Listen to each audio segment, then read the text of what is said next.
ಚಿಕ್ಕೋಡಿಯಲ್ಲಿ ಜಾರಕಿಹೊಳಿ ಕುಟುಂಬದ ಅಬ್ಬರ. ಪಕ್ಷಾತೀತವಾಗಿ ಒಂದಾದ ಜಾರಕಿಹೊಳಿ ಬ್ರದರ್ಸ್ ಕೊಚ್ಚಿ ಹೋಗುತ್ತಾ ಬಿಜೆಪಿ ಮತ್ತು ಮೋದಿ ಅಲೆ.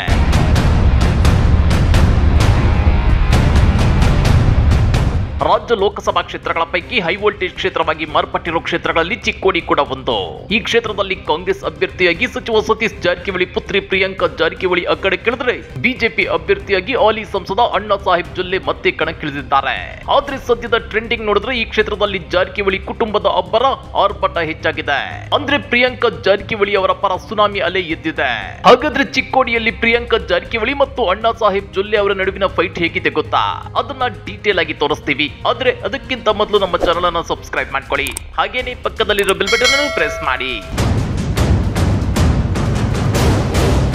ಚಿಕ್ಕೋಡಿ ಈ ಸಲ ಕಾಂಗ್ರೆಸ್ ಪಕ್ಷಕ್ಕೆ ಗೆಲ್ಲಬಹುದು ಅಂತ ಹೆಚ್ಚು ಭರವಸೆ ಹುಟ್ಟಿಸಿರುವ ಕ್ಷೇತ್ರ. ಇಲ್ಲಿ ಸದ್ಯದ ಟ್ರೆಂಡಿಂಗ್ ಪ್ರಕಾರ ಕಾಂಗ್ರೆಸ್ ಪರ ಹೆಚ್ಚು ಪ್ರಚಾರ ಮತ್ತು ಜನಪರ ಅಲೆ ಎದ್ದಿದೆ. ಇದರ ಹೊರತಾಗಿಯೂ ಬಿಜೆಪಿ ಕೂಡ ಕಾಂಗ್ರೆಸ್ಗೆ ಟಫ್ ಫೈಟ್ ಕೊಡೋಕೆ ಸರ್ವ ರೀತಿಯಲ್ಲೂ ಸಜ್ಜಾಗಿದೆ. ಯಾಕಂದ್ರೆ ಚಿಕ್ಕೋಡಿಯಲ್ಲಿ ಎರಡು ಪ್ರಬಲ ರಾಜಕೀಯ ಕುಟುಂಬಗಳ ನಡುವೆ ಹಣಾಹಣಿ ನಡೀತಾ ಇದೆ. ನಿಮ್ಗೆ ಗೊತ್ತಿರಲಿ, ಈ ಹಿಂದೆ ಕಾಂಗ್ರೆಸ್ ಪಕ್ಷ ಹಿರಿಯ ಮುಖಂಡರನ್ನೇ ಹೆಚ್ಚಾಗಿ ಕಣಕ್ಕಿಳಿಸುತ್ತಿತ್ತು. ಆದ್ರೆ ಇದೇ ಮೊದಲ ಸಲ ಯುವಕರಿಗೆ ಮಣೆ ಹಾಕಿದ್ದು ಹೊಸ ಪ್ರಯೋಗಕ್ಕೆ ಮುಂದಾಗಿದೆ.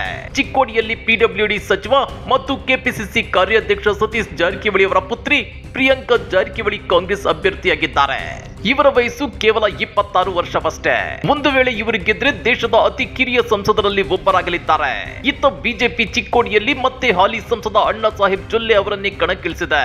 ನಿಮ್ಗೆ ಗೊತ್ತಿರಲಿ, ಅಣ್ಣಾ ಸಾಹೇಬ್ ಜೊಲ್ಲೆ 2019 ಲೋಕಸಭಾ ಚುನಾವಣೆಯಲ್ಲಿ ಕಾಂಗ್ರೆಸ್ನ ಪ್ರಕಾಶ್ ಹುಕ್ಕೇರಿ ವಿರುದ್ಧ 1.17 ಲಕ್ಷ ಮತಗಳ ಅಂತರದಿಂದ ಗೆದ್ದಿದ್ರು. ಚಿಕ್ಕೋಡಿಯಲ್ಲಿ ಖ್ಯಾತ ಕೈಗಾರಿಕೋದ್ಯಮಿ ಹಾಗೂ ಜನಪ್ರಿಯ ನಾಯಕರಾಗಿ ಅಣ್ಣಾ ಸಾಹೇಬ್ ಜೊಲ್ಲೆ ಹೊರಹೊಮ್ಮಿದ್ದಾರೆ. ಇವರು ಸಹಕಾರಿ ಸಂಘಗಳು, ಶಿಕ್ಷಣ ಸಂಸ್ಥೆಗಳು ಮತ್ತು ಇತರೆ ಹಲವಾರು ಘಟಕಗಳನ್ನು ನಡೆಸುವ ಜನಪ್ರಿಯ ಜೊಲ್ಲೆ ಗ್ರೂಪ್ ಆಫ್ ಕಂಪನಿಗಳ ಮುಖ್ಯಸ್ಥರಾಗಿದ್ದಾರೆ. ಮಾಜಿ ಸಚಿವರಾಗಿರುವ ಅವರ ಪತ್ನಿ ಶಶಿಕಲಾ ಜೊಲ್ಲೆ ನಿಪ್ಪಾಣಿ ಶಾಸಕರಾಗಿದ್ದು, ಕ್ಷೇತ್ರದಾದ್ಯಂತ ತಳಮಟ್ಟದ ಜನರೊಂದಿಗೆ ಕುಟುಂಬ ಉತ್ತಮ ಸಂಪರ್ಕ ಹೊಂದಿದೆ.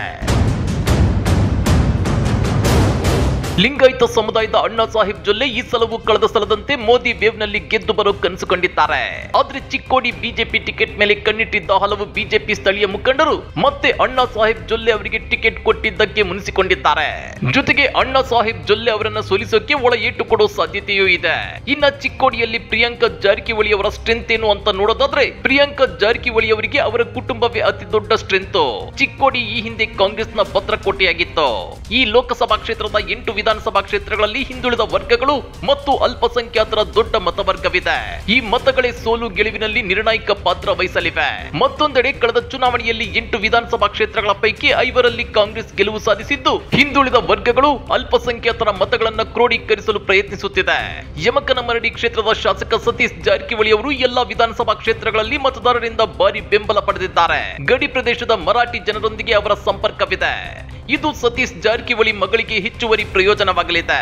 ಅಷ್ಟೇ ಅಲ್ಲ, ಸತೀಶ್ ಜಾರಕಿಹೊಳಿ ಇಬ್ಬರು ಸಹೋದರರಾದ ಬಾಲಚಂದ್ರ ಜಾರಕಿಹೊಳಿ ಮತ್ತು ರಮೇಶ್ ಜಾರಕಿಹೊಳಿ ಬಿಜೆಪಿಯಿಂದ ಹಾಲಿ ಶಾಸಕರಾಗಿರೋದ್ರಿಂದ ಅನೇಕ ಸಾಂಪ್ರದಾಯಿಕ ಬಿಜೆಪಿ ಮತಗಳು ಕಾಂಗ್ರೆಸ್ಗೆ ಹೋಗೋ ಸಾಧ್ಯತೆ ಇದೆ. ಅಂದ್ರೆ ಚಿಕ್ಕೋಡಿಯಲ್ಲಿ ಜಾರಕಿಹೊಳಿ ಕುಟುಂಬದ ನಾಯಕರು ಪಕ್ಷಾತೀತವಾಗಿ ಒಂದಾಗೋ ಸಾಧ್ಯತೆ ಇದೆ. ಆದ್ರೆ ವಿಶೇಷವಾಗಿ ಕುರುಬ ಸಮುದಾಯದ ಹಿರಿಯ ನಾಯಕನಿಗೆ ಪಕ್ಷದ ಟಿಕೆಟ್ ನಿರಾಕರಿಸಿರೋದು ಕಾಂಗ್ರೆಸ್ ಪಕ್ಷದ ಕುರುಬ ಮುಖಂಡರ ಅಸಮಾಧಾನಕ್ಕೆ ಕಾರಣವಾಗಿದೆ.